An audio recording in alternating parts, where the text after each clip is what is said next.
Ahoy YouTube, and welcome to part 3 of my HTML and CSS for Beginners series. If you've never built a website before, I strongly encourage you to go check out the last 2 videos, but of course you've watched the last 2, so what are we waiting for? Let's go and learn all about paragraphs and headings. Ahoy YouTube, and welcome to part 3 of my HTML and CSS for Beginners series.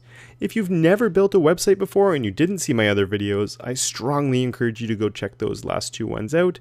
But of course you've watched the last 2, so what are we waiting for? Let's go and learn all about paragraphs and headings. So if you remember from the last video, we got my first website up here, and that's all we did. And well, now we're going to be looking at putting some real content on the page and looking at a couple of new tags. So we're going to be looking at doing paragraphs and something called headings. So we're going to start with a paragraph, and just to show you why paragraphs are important. So we've got my first website, and then why don't we just come down here and write, this is really cool. I'm building a web page. And I'm going to save that, and I'm going to refresh, and I bet you that's not quite what you expected to happen. So I have my first website, and I have this is really cool. I'm building my web page, and well, they're all on the same line, but I put a nice big space here. What's going on? Well, the problem is the browser doesn't really know what this empty space is. The browsers pretty much ignore empty space. The only spaces they care about are the first one. So it's treating this whole thing here the same way as it's treating this one space here. Just to show you also, I could come here and put a whole bunch of spaces.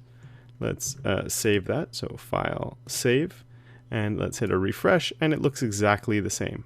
So the first space counts, and after that, they're all completely ignored. So if we want these to be different paragraphs, we actually have to tell the browser that we want them to be 2 different paragraphs. As you might have guessed, we have a tag for paragraphs. Our paragraphs are nice and easy. It's one of the easy ones to remember. You're going to be using them a lot. It's a P. So I put my little triangle brackets, I throw a P in there, and that's telling it that I'm starting my paragraph. But obviously if I save that and I refresh, you saw it move down a little bit, but nothing really changes.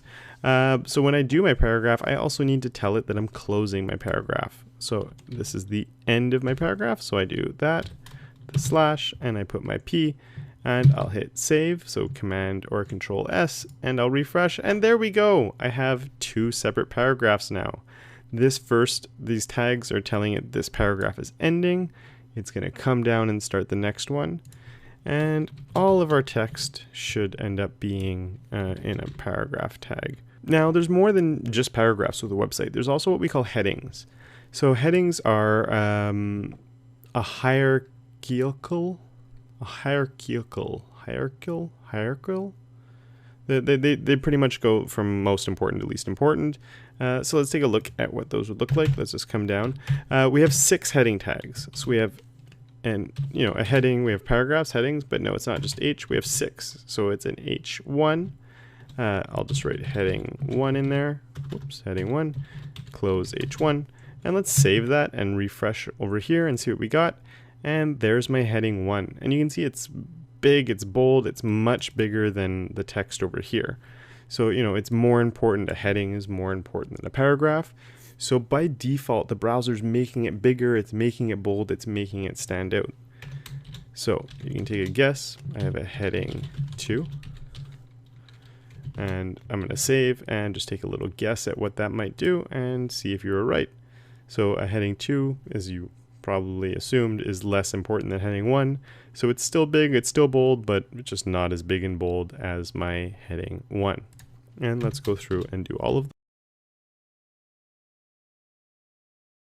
And okay, so I got my 6 headings there. Let's hit save and let's hit refresh. And you can see they're all bold and they go down in sort of descending order of size. The thing that's really important about headings is they actually have an actual importance to them. Google is looking at them. It knows that a heading 1 is probably more important than a heading 2 and a heading 3. So it takes that into consideration when it's reading the text on your site as well. So there's real meaning behind the headings. It's not just a visual representation. You're really saying this text is more important.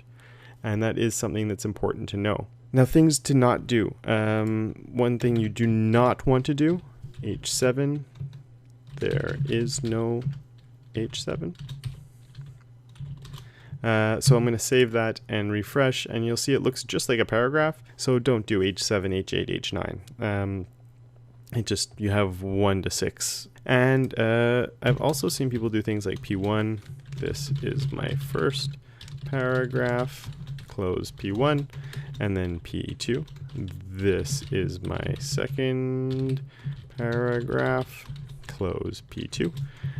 So let's save that and refresh, and oh, right away you can see why you don't want to be doing this. It's not working. It doesn't know what the heck an H7 is or what a P1 or P2 are. They're not real tags, so we can't use them. They're not going to work properly. And I understand why people do it. We have H1 to H6, so why don't we have an H7? And if we have H1s down to H6s, why can't I number my paragraphs too? But it just doesn't work that way. All of my paragraphs are just P tags, and my headings I can choose from my H1 to my H6, and that's all that we can choose from. So that's a nice short video just looking at how we can start putting content on our page. We can start writing some stuff. So try it out, see how it goes for you. I don't think I'll get too many questions on this one, but if you do have any, feel free to leave them down in the comments below, and have yourselves a great day.